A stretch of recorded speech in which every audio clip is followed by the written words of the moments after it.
साथियों, जय सेवा, जय जोहार, जय गोंडवाना। साथियों,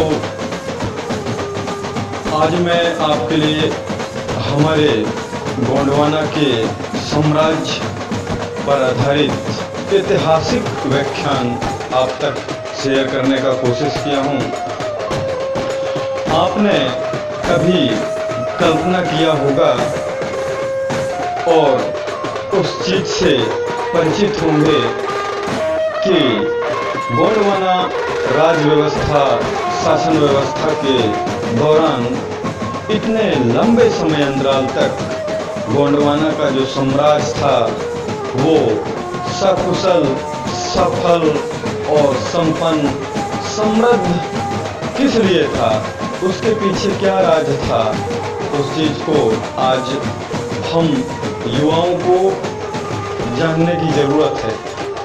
तो वैसे आप उस चीज़ को जानते होंगे, फिर भी मैं मेरे छोटे से प्रयास और छोटे से अनुभव में आप तक पहुंचाने का कोशिश किया हूँ एक छोटा सा जानकारी। साथियों, गोंडवाना का साम्राज्य का समृद्ध होने का कुछ वजह था। आखिर वो भी तो एक इंसान ही थे ना, लेकिन उसके पीछे का एक राज था। वो राज ये था साथियों कि गोंडवाना के राजा, महाराजा या रानियां अपने गढ़ा, परगना या रियासत में अपने प्रजा के साथ कदम से कदम मिलाकर चलते थे, कंधे से कंधे मिलाकर रहते थे। प्रजा के हर एक खुशी और गम में राजा, रानियां अपने गढ़ा, रियासत और परगना के अनुसार वहाँ के लोगों का हर एक सुख और दुख में साथ हुआ करते थे।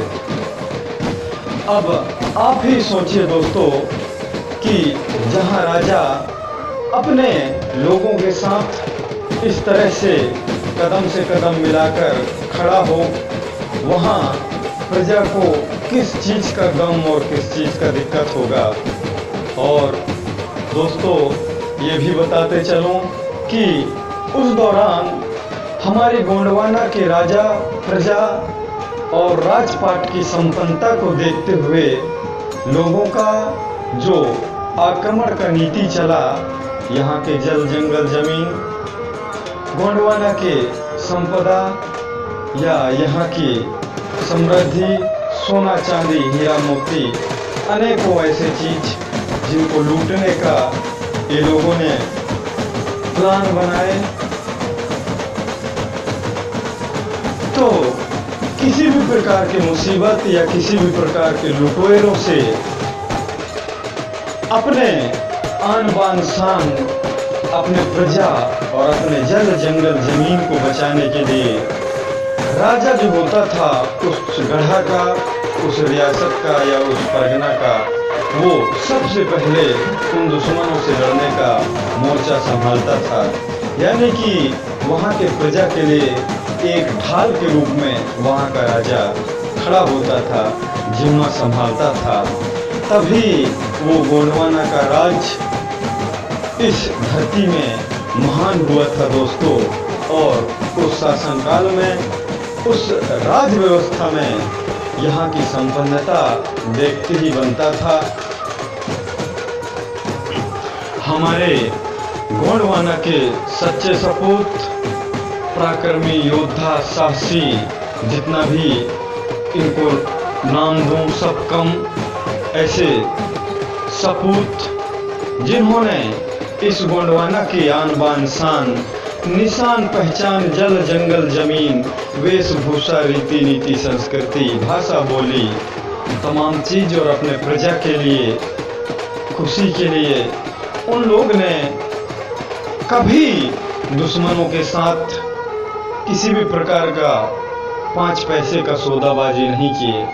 अगर वो लालची होते तो हमारे साम्राज्य के साथ, किसी भी प्रकार के चीज के साथ सौदाबाजी करके वो भी सुरक्षित रह जाते, लेकिन उन्होंने कभी गुलामी नहीं स्वीकारा और दुश्मनों के आक्रमण के सामने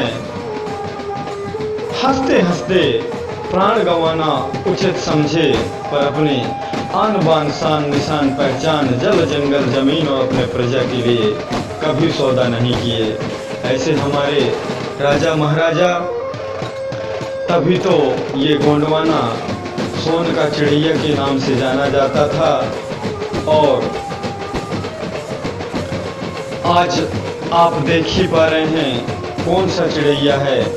काश दोस्तों हमारे राजा महाराजाओं की तरह आज भी हमारे जनप्रतिनिधि हमारे लोगों के लिए, हमारे जल जंगल जमीन के लिए, हमारे आन बान शान के लिए, हमारे रीति नीति संस्कृति के लिए ऐसे सोचे होते, 100 में से 80% भी सोच लिए होते, तो हमारे समाज हमारे आन बान शान निशान पहचान के साथ इतना बड़ा दुर्दशा नहीं होता।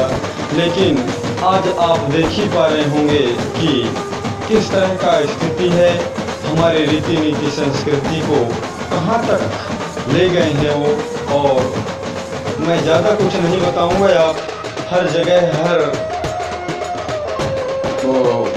स्टेट में ये चीज़ भली भांति देख सकते हैं। साथियों, ये कहना अतिशयोक्ति तो नहीं होगा, लेकिन हमारे राजा महाराजाओं के सेवा समर्पण त्याग और बलिदान को देखते हुए और अब के लोगों का जो कारभार और काम करने के तौर और तरीकाओं को तुलना करें, तो आखिर उन्हीं राजा महाराजाओं के वंशज हैं हम, उन्हीं के खून हैं हम। लेकिन आज क्या हो गया उस खून को जो अपने कुर्सी बचाने के लिए कुछ भी करने को तैयार है। दोस्तों, अब इस खून को किसका नजर लगा है, किसका असर हुआ है, कुछ पता नहीं चल रहा है। मैं ज़्यादा कुछ नहीं बता पाऊंगा इस बारे में, पर आप देख ही पा रहे होंगे कि किस तरह से लोग पल में गिरगिट की तरह कभी कुछ और कभी कुछ कहेंगे और करते हैं, जो समझ से बाहर है। किसी पे उम्मीद जताना अपने पैर में कुल्हाड़ी मारने के बराबर हो गया है आजकल। तो कहीं ना कहीं दोस्तों, एक मानव प्राणी होने के नाते और उन पुरखाओं का वंशज और खून होने के नाते कहीं ना कहीं हमारे आन बान शान के लिए कुछ न कुछ सच्चाई तो दिखाना पड़ेगा, वरना ये हमारा आन बान शान निशान और पहचान और हमारे पुरखों का बलिदान व्यर्थ चला जाएगा दोस्तों। और आने वाला पीढ़ी हमें कभी माफ नहीं करेगा। और अगर हम इस तरह का काम और कृत्य करते हैं तो हमें प्रकृति शक्ति फड़ा पैन भी कभी माफ नहीं करेगा। हम जीते जी भले ही अपने सुख गाड़ी और बंगला बना लें, जितना मौज और मस्ती कर लें, लेकिन कहीं ना कहीं उसका असर हमारे पुरखों का बलिदान और प्रकृति शक्ति का जो सर्वशक्तिमान है उससे हम नहीं बच पाएंगे दोस्तों। इसलिए उन सब का ख्याल रखते हुए कहीं ना कहीं उस सच्चाई को, खून को, उस सच्चाई को, ईमान को आज जगाने की ज़रूरत है। ऐसा मेरा विचार है दोस्तों इस वक्तव्य के माध्यम से। कैसा लगा ये मेरा व्याख्यान मुझे YouTube चैनल के माध्यम से जरूर अवगत कराएंगे। इन्हीं आशा और विश्वास के साथ आप सभी से विदा लेता हूँ।